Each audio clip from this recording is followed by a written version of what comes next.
कि uterine cancer के जो है वो सिम्टोमेटिक होता है, आपको वो सिम्टम्स शो करता है, तो वो सिम्टम्स होते क्या हैं एक्चुअली? एक तो होता है जो मेंस्ट्रुएटिंग फीमेल है उनको ऑल ऑफ सडन बहुत ज़्यादा ब्लड आना, बहुत ज़्यादा ब्लीडिंग हो जाना। क्या ऐसा है कि इंडिया में ज़्यादा बढ़ रहा है इसका केसेस? सी कॉजेज़ की बात करें तो लाइफस्टाइल फैक्टर हम मान के चलते हैं कि बहुत बड़ा रोल है। फीमेल्स को पीसीओडी की समस्या रही है लॉन्ग टर्म से, so they are at high risk. Lifestyle diseases like obesity is one of the most important risk factor for endometrial cancer. तो what are the earliest cases, मतलब कितने एज में आपने देखा है अभी तक में? 35, 32 was the earliest and it is coming up to the age of 90. Pre cancerous stages actual cancerous stages से डिफरेंट होते हैं? यूट्रस कैंसर वायरस से नहीं होता है, it is mostly lifestyle disease. अगर मैं पूछूं कि what major difference it creates अगर आप रोबोटिक सर्जरी कर रहे हैं और आप नॉर्मल सर्जरी ऑप्ट कर रहे हैं, तो उसमें सबसे बड़ा डिफरेंस क्या होगा? Being a cancer patient, no scar, वो अपना हर काम इंडिपेंडेंट कर लेते हैं। वॉशरूम तक जाना, खाना खाना, कपड़े पहनना, शावर लेना, सब कुछ इंडिपेंडेंट कर सकते हैं। तो ऐसी कौन सी एक चीज़ है जो फीमेल्स को नहीं करना चाहिए? हर पेशेंट डिफरेंट होता है, उसके सिम्टम्स डिफरेंट होते हैं। वो एक तरह का रूल नहीं है कि उनको भी ऐसा हुआ तो आपको भी ऐसा हो रहा होगा। हम जनरली जब भी हम कैंसर की बात करते हैं we associate it with death. Any kind of cancer has the chance of getting back the cancer in the body. आज हमारे पास पेशेंट आते हैं जो पूछते हैं कि अब तो कैंसर के लिए टीका मौजूद है। जो मिथ है सर्वाइकल कैंसर की जो वैक्सीन है वो सिर्फ सर्विस के कैंसर के लिए ही है। हेलो एंड वेलकम टू आरोग्य भारत चैनल। मैं हूँ ईशानी और आज के हमारे पॉडकास्ट में हम बात कर रहे हैं प्रिवेलिंग कैंसर डिजीज़ की। महिलाओं में यूटेरिन कैंसर के केसेस बहुत ज़्यादा बढ़ते जा रहे हैं, पर इसकी वजह क्या है ये समझना थोड़ा मुश्किल है, और यही हमें एक्सप्लेन करने के लिए आज के हमारे स्पेशल पॉडकास्ट में हमारे साथ हैं doctor Buchan Mishra. Welcome ma'am. धन्यवाद ji Ishani. With 25+ years of experience, अभी मैम एक्शन कैंसर हॉस्पिटल में गायनेकोलॉजी डिपार्टमेंट की यूनिट हेड एंड डायरेक्टर हैं। तो आज के हमारे कॉन्वर्सेशन में हम कैंसर क्यों बढ़ रहा है, उसके मेजर कॉजेज़ क्या हैं, और नए नए ट्रीटमेंट्स जो आजकल आ रहे हैं मार्केट में वो कितने सेफ़ हैं, वो कितने इफेक्टिवली वर्क कर रहे हैं, उसके बारे में डिटेल्स में समझेंगे। सबसे पहले मैं जानना चाहूँगी कि आपका करियर एज ए गायनेकोलॉजिस्ट कैसे स्टार्ट हुआ? सो वे बैक इन 2000 मैंने अपनी डिग्री कंप्लीट की थी और फिर मैंने रेसिडेंसी के बाद ये सोचा था कि हाँ एक कैंसर के फील्ड में काम करना है अपनी महिलाओं के लिए। So I did my fellowship in from Rajiv Gandhi Cancer Institute in 2012 and after that मैं सिर्फ गायनी ऑन्कोलॉजी डेडिकेटली कर रही हूँ for last 14 years now। और जो भी एडवांस टेक्निक है, जो भी एडवांस चीज़ें आ रही हैं, अप टू डेट्स करती हूँ मैं अपने आप को उसके हिसाब से। And I am doing the advance technology जो अवेलेबल है आज के डेट में for treating the gynae cancers like robotic surgery, laparoscopic surgery and ovarian cancer के लिए हाईपेक की therapy. So everything I am doing. Okay, great to know that. मतलब मुझे ऐसा लगता है कि रोबोटिक सर्जरी वगैरह के बारे में अभी तक इतना ज़्यादा डिस्कशन होता नहीं है, तो इन आगे हम कॉन्वर्सेशन में उसके बारे में बात करेंगे। पर आगे बढ़ने से पहले मैं जानना चाहूँगी कि ये यूट्रिन कैंसर एक्चुअली है क्या? सो यूट्रन कैंसर जो है वो यूट्रस की लाइनिंग होती है जिसे हम एंडोमेट्रियम कहते हैं। तो ये जब अबनॉर्मली बिना किसी अपोज्ड एक्शन के बढ़ने लगती है तो एक ट्यूमर का फॉर्म लेती है, ये कैंसर के रूप में परिवर्तित हो जाती है। तो ये वही लाइनिंग है जो मेंस्ट्रुएशन में निकलती है हर महीने, बट जब किसी हार्मोन की वजह से या किसी ऐसे रिस्क फैक्टर की वजह से, मान लीजिए ओबेसिटी है या फिर पेशेंट की कोई जेनेटिक रिस्क है, उसकी वजह से इसमें अबनॉर्मल ग्रोथ हो जाता है। सो ये कैंसर का फॉर्म लेता है। ये एक ऐसा कैंसर है महिलाओं में जो वार्निंग साइंस देता है, जिससे हम इसको डिटेक्ट कर सकते हैं और इसका ट्रीटमेंट भी पूरी तरह संभव है। मैम, जैसे कि आपने कहा कि it is something related to periods in female, तो क्या ये पीसीओडी पीसीओएस के केसेस से भी रिलेटेड है? Yes yes 100%। सो जो पेशेंट यंग फीमेल्स हैं जिनकी जो ओवुलेशन स्टार्ट होती है और ओवुलेशन प्रॉपर नहीं हो पाती है because of your polycystic ovarian syndrome कह लीजिए, जिसमें कि एस्ट्रोजन की जो लेयर्स की वजह से यूट्रस की लाइनिंग बढ़ती जाती है। सो ये एस्ट्रोजन जो है अनअपोज्ड होता है, इसको कोई रोकता नहीं है। सो जब ओवुलेशन नहीं होता है और प्रोजेस्टेरोन की जो हार्मोन्स जो बनती है जिसको ये एस्ट्रोजन के लेवल को घटाती है, फिर पीरियड्स आने लगते हैं। सो जो पीसीओडी पेशेंट्स होते हैं उनमें ये प्रक्रिया जो होती है वो कहीं ना कहीं दबी होती है और पेशेंट्स 3 महीने, 4 महीने, 6 महीने तक एमिनोरिक होते हैं, उनको पीरियड्स नहीं आते हैं। सो लॉन्ग टर्म में हमने देखा है कि ऐसे पेशेंट्स को भी एंडोमेट्रियल कैंसर्स होने की संभावना बढ़ जाती है, क्योंकि अनअपोज एस्ट्रोजन जो है एक हाई रिस्क फैक्टर है फॉर डेवलपिंग एंडोमेट्रियल कैंसर। ऐसे ही जो पेशेंट्स जो महिलाएं हैं, ऐसे ही पेशेंट्स को इनफर्टिलिटी होती है, दे गो फॉर इनफर्टिलिटी ट्रीटमेंट। उसमें भी ये हमने बहुत हद तक पाया है कि पेशेंट्स को एंडोमेट्रियल कैंसर्स के रिस्क पाए गए हैं during the treatment, during the diagnosis, during the. Ma'am जैसे आपने बताया कि यूट्रीन कैंसर के जो है वो सिम्टोमेटिक होता है, आपको वो सिम्टम्स शो करता है, तो वो सिम्टम्स होते क्या हैं एक्चुअली? सो एक तो होता है जो मेंस्ट्रुएटिंग फीमेल है, उनको ऑल ऑफ सडन बहुत ज़्यादा ब्लड आना, बहुत ज़्यादा ब्लीडिंग हो जाना, और ब्लीडिंग इतनी ज़्यादा होती है कि वो एक दिन में 7 से 8 पैड स्ट्रोक करती हैं, या जहाँ बैठ रही हैं वो बिल्कुल जगह ब्लड से भर जाना, क्लॉट पास करना। So these are the symptoms जो होते हैं, ये मेंस्ट्रुएटिंग फीमेल में होती हैं, जो कहीं ना कहीं हिडन एंडोमेट्रियल कैंसर या एंडोमेट्रियल हाइपरप्लेजिया उनको चल रहा होता है। सो ये हो गई जो उन फीमेल के लिए जो मेंस्ट्रुएटिंग है, जिनमें पीरियड्स बंद हो चुका है, मेनोपॉज हो चुका है, दे हैव स्टॉप्ड मेंस्ट्रुएटिंग, जिसमें एस्ट्रोजन या हार्मोन्स की जो प्रक्रिया है बिल्कुल पूरी तरह से बंद हो गई है।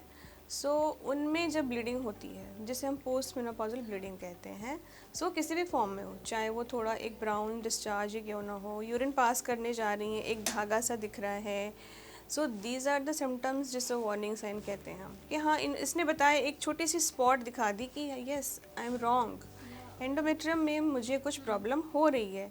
सो इसे ही वार्निंग साइंस या कहते हैं हम, और यही एक फर्स्ट साइन होता है फीमेल्स के लिए कि हाँ something is wrong. It can not be 100% cancer, but there can be something. Ma'am is it something related to pain as well? yes, sometimes it's not the ideal picture of endometrial cancer, but unusual form में कई बार lower abdomen में pen बना रहना, during urination pen होना, सो और period urine pass करते वक्त दर्द होना, so this can be also one of the sign of endometrial cancer. So I must say that कि कोई भी सिम्टम्स हो जो आपको अब नॉर्मल लग रही है and it is persisting without any with after even taking medications, so we must seek the opinion of a gynecologist. Ma'am जैसे आपने बताया कि पेन, क्योंकि जनरली ना मैंने पेन वाला क्वेश्चन इसलिए भी था क्योंकि ना लोग हर चीज़ को पेन से एसोसिएट करते हैं। तो नहीं हो रहा था। हाँ क्या एग्जैक्टली, क्योंकि ब्रेस्ट कैंसर की भी मेरी जब डिस्कशन हुई थी प्रीवियस डॉक्टर साथ, दे आल्सो टोल्ड मी कि pain is not always about cancer, तो it's very important to differentiate into things. Moving forward ma'am, causes क्या हैं इसके, मतलब क्या ऐसा है कि इंडिया में ज़्यादा बढ़ रहा है इसका केसेस? सी कॉजेज़ की बात करें तो लाइफस्टाइल फैक्टर हम मान के चलते हैं कि बहुत बड़ा रोल है। लाइफस्टाइल में अगर फीमेल्स को पीसीओडी की समस्या रही है लॉन्ग टर्म से, so they are at high risk. And next आता है लाइफस्टाइल डिजीजेस लाइक हाइपरटेंशन है, डायबिटीज़ है, थायराइड है, and the most important is obesity. तो बीएमआई का हायर होना और अनअपोज्डली वेट बढ़ते जाना, उस पर ध्यान नहीं देना। सो कहीं ना कहीं ये हाई रिस्क फैक्टर्स हैं। कुछ फैक्टर्स जेनेटिक भी होते हैं, जिसको हम जेनेटिक कैंसर कहते हैं, या फैमिली में कोई कैंसर का रिस्क बढ़ रहा है उनकी फैमिली में, ओवेरियन कैंसर है, यूट्राइन कैंसर है, कोलन कैंसर है, ब्रेस्ट कैंसर है। सो ये भी एक रिस्क फैक्टर्स होते हैं, सिंस ये सारे कैंसर के इंसिडेंस बढ़ते जा रहे हैं। सो कहीं ना कहीं जेनेटिक्स भी एक रोल प्ले कर रहा है और रिस्क फैक्टर्स को बढ़ा रहा है। सो जो हमारे कंट्रोल में है, लाइक एक महिला अपने आप पे जो ध्यान देती हैं, वो है obesity. I must say obesity is one of the most important risk factor for endometrial cancer. Okay, तो मैम जैसे इसका फिर एज ग्रुप क्या है, what are the major cases found on? So mostly ये जो है endometrial cancer post menopausal age group में आता है, और कोई भी age is not spared from the disease. Now we have seen that young patients are also coming up with the endometrial cancer, and mostly इनमें genetic risk होता है, या फिर इन patients को कहीं ना कहीं ओबेसिटी चल रही होती है, इंसुलिन रेजिस्टेंस होता है, पीसीओडी की हिस्ट्री होती है। So these patients are also coming up with the diagnosis of endometrial cancer. Those who have even not completed their family. Okay, तो what are the earliest cases, मतलब कितने as में आपने देखा है अभी तक वैसे? 35, 32 was the earliest, and it is coming up to the age of 90. Even the 90 years old female with postmenopausal bleeding are coming up. वो एक ऐसा, मतलब मुझे लग रहा है कि पहले तो कैंसर जो केसेस थे वो ज़्यादातर मेनोपॉज के बाद शुरू होते थे, but because of the changing lifestyle early cases ज़्यादा बढ़ रहे हैं अब। मैम फर्टिलिटी तो बहुत ज़्यादा अफेक्ट होती है, मतलब uterine is the segment of the body that is meant for fertility only, but जैसे कि आपने बताया कि बहुत अर्ली केसेस भी आ रहे हैं, तो how it is affecting that? See the fertility में अगर हम किसी फीमेल्स को यूट्राइन कैंसर डायग्नोज होता है, so the treatment is removal of the uterus, because वो सोर्स वही है। सो एंडोमेट्रियम यूट्रस के अंदर ही होता है। सो यूट्रस रिमूवल, फेलोपियन ट्यूब्स का रिमूवल एंड ओवरीज, ये सब चीज़ निकाली जाती है। एक रेडिकल सर्जरी होती है and that is the ultimate treatment for endometrial cancer. But अगर the patient is not completed the family, so हमारे लिए एक चैलेंज होता है how to treat this patient. Exactly. So उन केसेस में फिर हम कुछ फैक्टर्स को कंसिडर करते हैं कि अगर ये कैंसर अर्ली स्टेज में है, लाइक ग्रेड 1 कैंसर है और जो ट्यूमर है वो मसल के अंदर तक नहीं गया है, लेस देन हाफ इन्वेजन है, कुछ ऐसे फैक्टर्स हैं, LVSI है, जिसको हम कंसिडर करते हैं। एंड देन इस प्रॉपर सिलेक्शन के बाद इन पेशेंट्स को हम हार्मोनल थेरेपी से ट्रीट करते हैं, इसमें हाई डोज प्रोजेस्ट्रॉन है और इंट्रायूट्राइन कॉन्ट्रासेप्टिव डिवाइस जिसे हम मेरिना कहते हैं, इनसे हम पेशेंट्स को ट्रीट करते हैं, बट क्लोजली फॉलो अप करते हैं। हर 3 मंथ्स में इन पेशेंट्स को हम एंडोमेट्रियल बायोप्सी करके देखते हैं कि क्या ये कैंसर बढ़ रहा है, ओके। क्या ये ट्यूमर रिस्पॉन्ड कर रहा है। सो दोनों फैक्टर इम्पॉर्टेंट हैं। अगर तो बढ़ रहा है देन दो मेडिकल जो ट्रीटमेंट है उसे वहीं बंद कर दिया जाता है और पेशेंट्स को सेक्रीफाइस करना पड़ता है यूट्रस, फिर वो अदरवाइज द लाइफ रिस्क बढ़ जाते हैं। और अगर रिस्पॉन्ड करती है पेशेंट हार्मोन्स को तो हम उसको क्लोजली फॉलो करते हैं and then the patient is given the chance to complete her family and after that we advise the patient कि you just go ahead with the proper treatment surgery. Yes ma'am, आपने एक चीज़ बताया कि grade 1 something cancer, वो क्या होता है? सो cancers के ग्रेड्स होते हैं कि ग्रेड 1 मतलब होता है उसके जो रिस्क होते हैं वापस आने के या उसको अग्रेसिवली बॉडी में फैलने के। सो ये जो ग्रेडिंग की गई है कि वो माइल्डर फॉर्म है, ग्रेड 2 इंटरमीडिएट फॉर्म है, ग्रेड 3 थोड़ा हायर वर्जन है जिसका रिस्क फैक्टर्स ज़्यादा होता है उसके बॉडी में फैलने के, उसके वापस आने के। सो इसे हम लो रिस्क मान के चलते हैं। सो वो लो रिस्क कैटेगरी जो होती है वो सिलेक्ट की जाती है for medical management. Okay, got it. मतलब ऐसा कह सकते हैं कि अगर आप बहुत अर्ली स्टेजेस में आ रहे हो तो treatment is better for you and आपके लिए चांसेस है कि आप अपनी फर्टिलिटी सेव कर सकते हो। Exactly ma'am, pre cancerous stages actual cancer stages से डिफरेंट होते हैं? एग्जैक्टली प्री कैंसर स्टेजेस होते हैं जिसमें कि कैंसर बना नहीं होता है, अच्छा। बट कुछ ऐसे एटिपिकल सेल्स आ जाते हैं, कॉम्प्लेक्स एटीपी आ जाती है जो बॉर्डर लाइन पे है कि वो अगर ट्रीट नहीं होती है तो वो कैंसर का फॉर्म ले सकती है। सो वो एंडोमेट्रियल हाइपरप्लेजिया का भी ट्रीटमेंट इसी तरह से किया जाता है। Patient has not completed the family, we opt and give them option of hormones, progesterone, Mirena, and also patient is counseled if she has completed her family, she opts for surgery, so हम उनको surgery के लिए भी लेते हैं। so these are the options for borderline cancer also। Okay ma'am, एक question आ रहा है माइंड में, जैसे हम सर्वाइकल कैंसर की बात करते हैं तो इसके लिए मोस्टली एक्सटर्नल फैक्टर्स अफेक्टेड रहते हैं, जैसे हम STD या फिर HPV वायरस की बात करते हैं उसकी वजह से होता है, तो क्या यूट्रिन कैंसर में भी ऐसा कुछ होता है? यूट्रस कैंसर वायरस से नहीं होता है, it is mostly lifestyle disease जिसमें कि हम एस्ट्रोजन की जो मात्रा है बॉडी में, जो हम ओबेसिटी कहते हैं कि क्यों होता है, तो फैट जो होता है, पेरिफेरल फैट जो होता है वो एक एरोमेटेज एंजाइम्स के कारण एस्ट्रोजन में कन्वर्ट हो जाता है। सो वो जो पेरिफेरल फैट है वो एस्ट्रोजन बनाने लगता है और एस्ट्रोजन का टारगेट सिर्फ 2 ही है, या तो यूट्रस की लाइनिंग है या ब्रेस्ट है। सो वो ब्रेस्ट और यूट्रस की लाइनिंग में चूज़ करता है। सपोज ब्रेस्ट पे होता है तो टारगेट ब्रेस्ट हो जाता है, अदरवाइज यूट्रस की लाइनिंग बढ़ने लगती है। और सिंस प्रोजेस्टेरोन बनता नहीं है बॉडी में, ओवुलेशन होता नहीं है मेनोपॉज के बाद, सो ये एस्ट्रोजन जो लेयर पर लेयर बनती है वो एक ट्यूमर का फॉर्म लेती है। यस ओके, मतलब आप अपने आप को कितना हेल्दी रख रहे हैं, दैट डिफाइंस कि आपको आगे चले कितना रिस्क है। यस, रिस्क अगर जेनेटिक है तो हम उसको वो डिफरेंट होता है, बट जो लाइफस्टाइल रिस्क है वो तो हम मॉडिफाई कर सकते हैं to some extent. Yes ma'am, uterine cancer भी जेनेटिक्स होता है? सो कुछ सिंड्रोम्स होते हैं जैसे मैंने आपको बताया, लाइक फेमिलियल कोलोरेक्टल सिंड्रोम होता है जिसमें कि फैमिलीज़ में कैंसर रन कर रही है। एक सिंड्रोम एलिन सिंड्रोम है जिसमें कि फैमिली में ब्रेस्ट कैंसर का है हिस्ट्री है, कोलन कैंसर की हिस्ट्री है, ओवेरियन कैंसर की हिस्ट्री है। सो इन पेशेंट्स को कहीं ना कहीं जेनेटिक इनहेरिटेंस होता रहता है, उस जीन को अगर वो कैरी कर लेती हैं अपने साथ तो उनमें वो रिस्क बढ़ जाता है। इट डजंट मीन कि उनको कैंसर हो ही जाता है, बट हाँ उनका रिस्क थोड़ा ज़्यादा होता है। तो मैम ऐसे में तो हम अगर हम उन फीमेल्स की बात करें जिनको डिटेक्ट हो चुका है, यू आर सेइंग दैट उसके बाद भी लोग फर्टिलिटी ऑप्ट करते हैं, तो फिर उनके अपकमिंग बच्चों में भी तो उसके चांसेस होते होंगे ना? अगर वो फेमिलियल है और तो फिर हम उनको जेनेटिक काउंसलिंग करते हैं। और कुछ टेस्टिंग बनी हुई है, जैसे हम बात कर लें ब्रेस्ट कैंसर की, ओवेरियन कैंसर की, तो BRCA1 जेनेटिक टेस्टिंग जो बनी हुई है, जेनेटिक म्यूटेशन टेस्टिंग बनी हुई है, ब्लड के थ्रू ये टेस्ट होते हैं। सो उन पेशेंट्स को काउंसल करके और उनकी ये टेस्टिंग कराई जाती है। सो उनको अपना रिस्क पता होना चाहिए कि हाँ, मैं इस जीन को कैरी कर रही हूँ, सो फॉरवर्ड जीन में जाएगा नहीं जाएगा। सो उस अगर फीमेल चाइल्ड है या मेल चाइल्ड है, सो उनको उस तरह से हम काउंसल करते हैं। और अगर जेनेटिक्स नहीं है इन्वॉल्व उसमें, कि अगर कोई फीमेल को लाइफस्टाइल फैक्टर्स जैसे आपने बताया ओबीज या किसी और फैक्टर की वजह से हो रहा है, तो वो आगे कितने चांसेस होते हैं?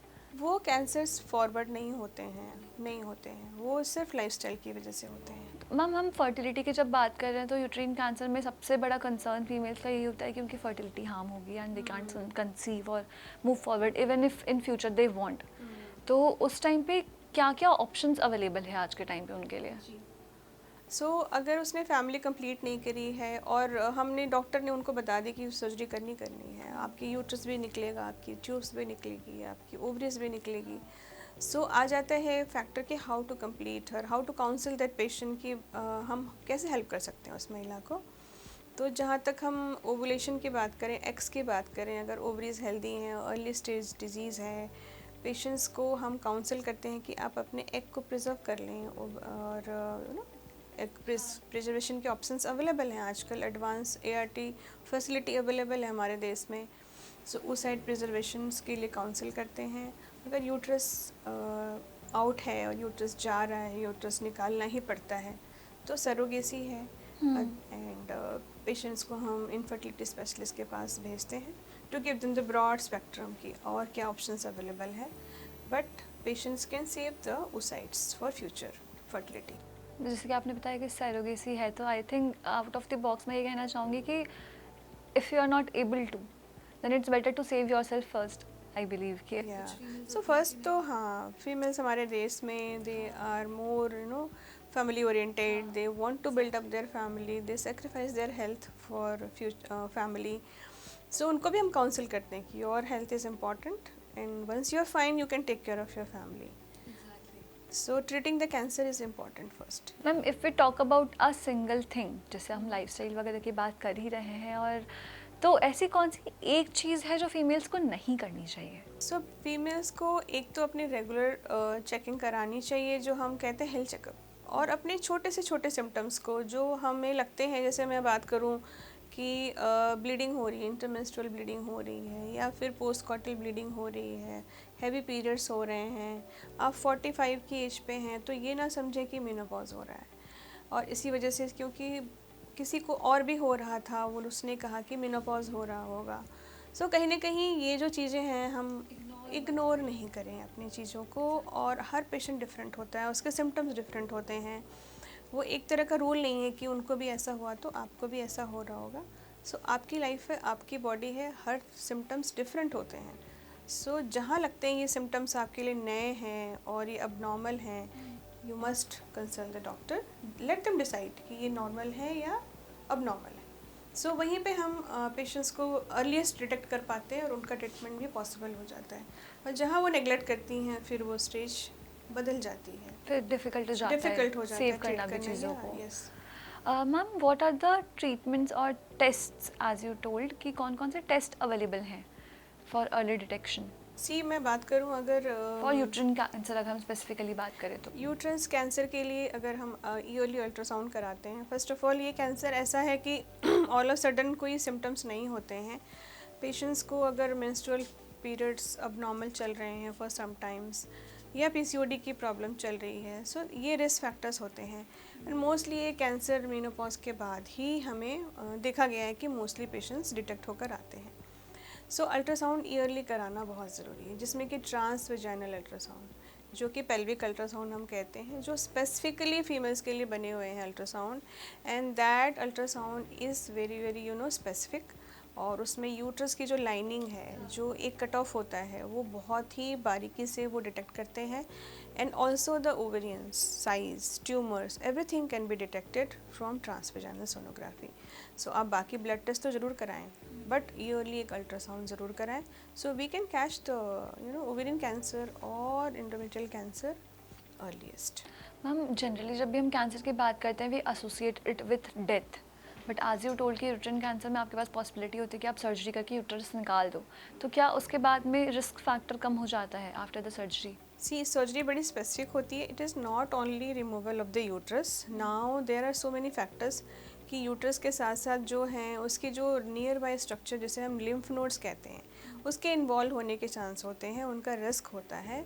सो उनकी भी स्टेजिंग की जाती है. बेसिकली ये कैंसर जो है सर्जरी से ही स्टेज की जाती है. हमने उनके स्कैन्स तो करा लिए, कुछ एंडोमेट्रियल बायोप्सी की रिपोर्ट्स भी देख ली, मॉलिकुलर मार्कर्स भी देख लिए, हमने आईएससी भी देख ली, बट जब हम उनको सर्जिकली स्टेज करते हैं तो हमें एग्जैक्ट स्टेज का पता चलता है.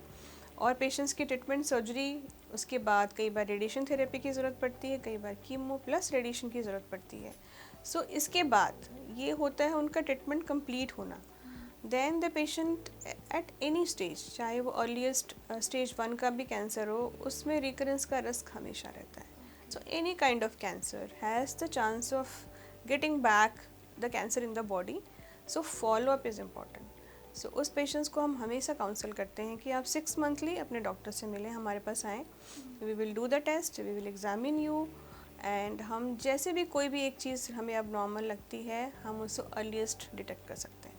सो कैंसर का रिस्क रहता है वापस आने का, और पहला 2 साल बहुत इम्पॉर्टेंट है. और हर पेशेंट जो कैंसर का है और ट्रीट हुआ है और नाउ ट्रीटमेंट से बिल्कुल यू कैन से कि हमने उसका ट्रीटमेंट कंप्लीट कर दिया है, उसे हम 5 इयर्स तक फॉलोअप में रखते हैं. मैम कैन आफ्टर 5 years या ट्रीटमेंट जब फॉलोअप कंप्लीट हो जाता है we can say that the patient is cancer free, is that possible? Mostly after 5 years we लेवल दैट या she is cured, but life time में कभी ना कभी she has to be under follow up with the doctor, क्योंकि risk तब भी रहता है. But yes, the risk is much reduced after 5 years. We level them as cured from the cancer. Yes, मतलब मेजरली यही होता है कि एक तो आप लेट आ रहे हो, फिर अगर आप फॉलो अप नहीं ले रहे हो तो दो both the things are very harming to you. तो इट्स इम्पॉर्टेंट कि आप टेस्ट्स भी रेगुलरली करो for pre cancer stages, and उसके बाद में आप फॉलो अप्स भी रेगुलरली लो. मूविंग फॉरवर्ड मैम, आजकल ना हमारा खान पान, हमारी regular lifestyle, smoking and everything is affecting us. तो ऐसे में जब हम खाने पीने की बात करते हैं तो what are the food that is harming females' health majorly? So high sugar diet, basically refined जो हम खाना ले रहे हैं और जंक फूड्स हैं, या फिर यू कैन से कि मैदे की डाइट ले रहे हैं, होल ग्रेन्स नहीं ले रहे हैं, एंड बहुत डीप फ्राइड आइटम्स ले रहे हैं. So these are the food which is harmful for the body, for every one, not for the females, for every one, starting from kids or males. So not only cancer, it is also affecting the whole body, starting from your heart health, your gut health, everything is getting affected. So in total, so lifestyle is very important, जिसमें खाना बहुत important है, और उसके साथ साथ exercise. Healthy lifestyle में हमारा एक्सरसाइज बहुत important है. तो सेडेंट्री लाइफस्टाइल जो है बहुत ही बड़ा रिस्क फैक्टर है for any kind of disease, I will say. Okay, movement is important. Movement is important. आप खाना अच्छा खा रही हैं पर फिर भी आप लॉन्ग सिटिंग है, सो उससे भी रिस्क फैक्टर्स बढ़ते हैं. सो हार्ट का रिस्क और कैंसर का रिस्क दोनों बढ़ता है. ओके, मतलब आप कुछ भी कर रहे हो, आपकी लाइफस्टाइल जो है वो ओवरऑल आपको कहीं ना कहीं तो इम्पैक्ट डाल ही रही है, we can say. So lifestyle is very very हाँ. Important. Yes ma'am moving forward, आप बहुत साल से प्रैक्टिस कर रही हैं कैंसर का, और इन सालों में मुझे लगता है कि बहुत चेंजेस और एडवांसमेंट्स भी आए होंगे कैंसर में. जैसे आपने स्टार्टिंग में भी अपनी कॉन्वर्सेशन में बताया कि बहुत एडवांस ट्रीटमेंट्स आ गए हैं, तो उसके बारे में हमें कुछ बताइए. सो स्टार्टिंग, जैसे मैं एक सर्जन हूँ, मैं सर्जरी की बात कर लूँ तो आज के डेट में हम अपनी सर्जरीज़ को बहुत ही मिनिमली इन्वेजिव की तरफ लेके जा रहे हैं. मिनिमली इन्वेजिव का मतलब है कि हम अपने हाथों से ऑर्गन्स को कम से कम हैंडल करते हैं. हम थ्रू इंस्ट्रूमेंट, थ्रू की होल सर्जरीज कर रहे हैं. सो जैसे हमने आज का टॉपिक एंडोमेट्रियम पे रखा है, एंडोमेट्रियल कैंसर की डिटेल में बात करी है. सो इस कैंसर को हम पूरी तरह से आज के डेट में रोबोटिक सर्जरी से कर रहे हैं. और इवन द हायर ग्रेड के कैंसर्स को भी रोबोटिक से किया जाता है, जिसमें कि हम पेशेंट्स को कट दे ही नहीं रहे हैं। मोस्टली ये पेशेंट बहुत ओबीज़ होती हैं, मोटी होती हैं, जिनमें कि पहले जो था हमें पेट को ऑपरेट करना पड़ता था, कट देना पड़ता था, और कट काफ़ी बड़ा होता था। एंड उसमें फिर सूचर में हीलिंग होना, उनकी उसमें ओपन हो जाना, वुंड हीलिंग में डिले होना, क्योंकि मोस्टली पेशेंट को डायबिटीज़ भी होता था। सो उन सब के लिए एक तरह से एक वरदान है रोबोटिक सर्जरी, आई मस्ट से। सो पेशेंट्स को हम हैंडल ही कम करते हैं, रोबोट के आर्म्स बड़े कंफर्टेबल होते हैं और प्रिसाइज सर्जरी है। ब्लड लॉस भी कम है, पेशेंट्स को पेन भी कम है, उनका हॉस्पिटल स्टे कम हो गया है, और सर्जरी वही है, सर्जरी में कोई कॉम्प्रोमाइज़ नहीं है। और पेशेंट्स की मॉर्बिडिटी की बात करें हम, तो बहुत हद तक हमने इस माध्यम से कम की है। लैप्रोस्कोपी से भी ये सर्जरी की जाती है। सो इन दोनों का रोल आज के डेट में एंडोमेट्रियल कैंसर के लिए एक ब्लेसिंग्स है, और अर्ली स्टेज ओवेरियन कैंसर्स भी ट्रीट होते हैं रोबोटिक सर्जरी से। बहुत ही सिलेक्टेड केस में सर्वाइकल कैंसर्स भी ट्रीट होते हैं मिनिमली इन्वेजिव सर्जरी या रोबोटिक सर्जरी से। सो ये रोबोटिक सर्जरी जो है बहुत ही अच्छे से हम इसको यूटिलाइज कर रहे हैं अपने गायनी कैंसर्स के ट्रीटमेंट में। मैम अगर मैं पूछूं कि what major difference it creates, अगर आप रोबोटिक सर्जरी कर रहे हैं और आप नॉर्मल सर्जरी ऑप्ट कर रहे हैं, तो उसमें सबसे बड़ा डिफरेंस क्या होगा? सबसे बड़ा डिफरेंस होता है पेशेंट की रिकवरी। पेशेंट की रिकवरी बहुत फास्ट है, जिसमें पेशेंट को हम सिर्फ 1 या 2 दिन का ही हॉस्पिटल स्टे है, क्योंकि उसको कोई स्टिच आते ही नहीं है। It is so small, even not even a centimetre का कट उनके एब्डोमेन पे आता है।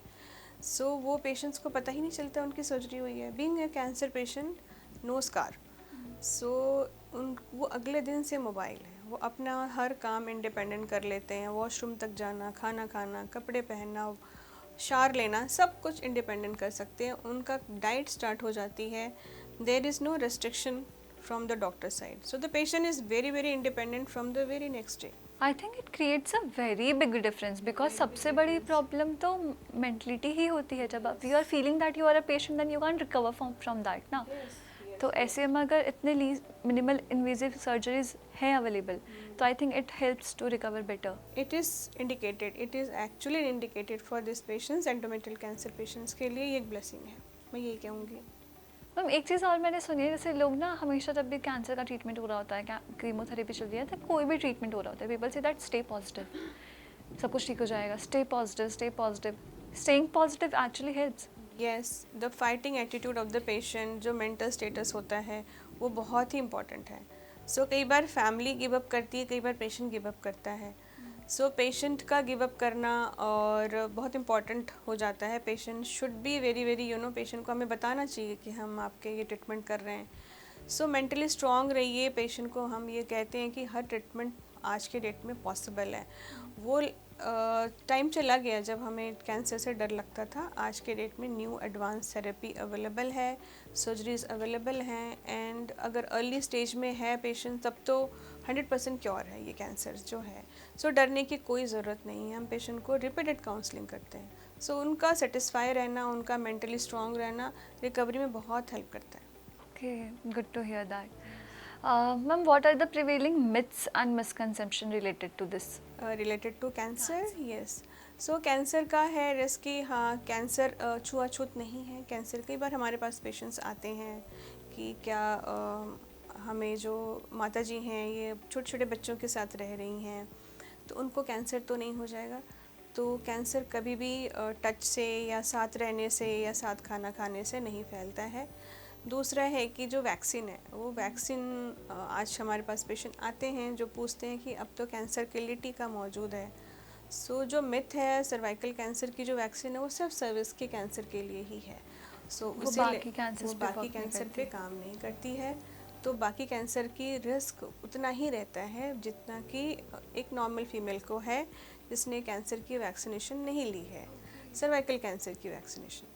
तो सर्विक्स का कैंसर जो वैक्सीन बनी है वो सिर्फ सर्विक्स कैंसर के लिए है। पर मैं आपको ये भी बताऊं ईशानी, कि उन पेशेंट्स को भी रेगुलर स्क्रीनिंग की ज़रूरत पड़ती है जिन्होंने वैक्सीन ली है।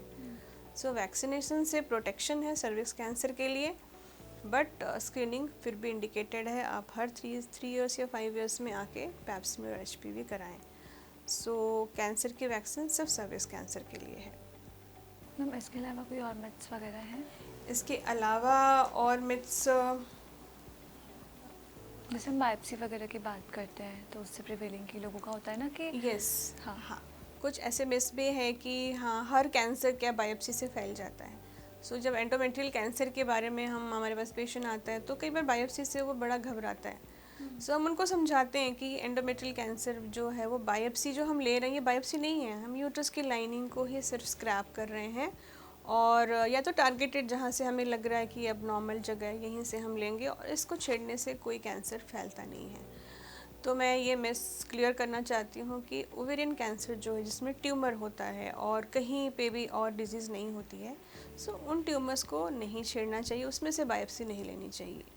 वो ट्यूमर जो है फिर उस स्टेज को बढ़ा देता है। सो ना कि हर कैंसर जिसमें सर्विक्स का कैंसर की बायोप्सी से वो नहीं फैलता है ट्यूमर, या फिर एंडोमेट्रियल कैंसर जो है उसमें यूट्रस की लाइनिंग की बायोप्सी से वो ट्यूमर कहीं नहीं और फैलता नहीं है। फैलता है।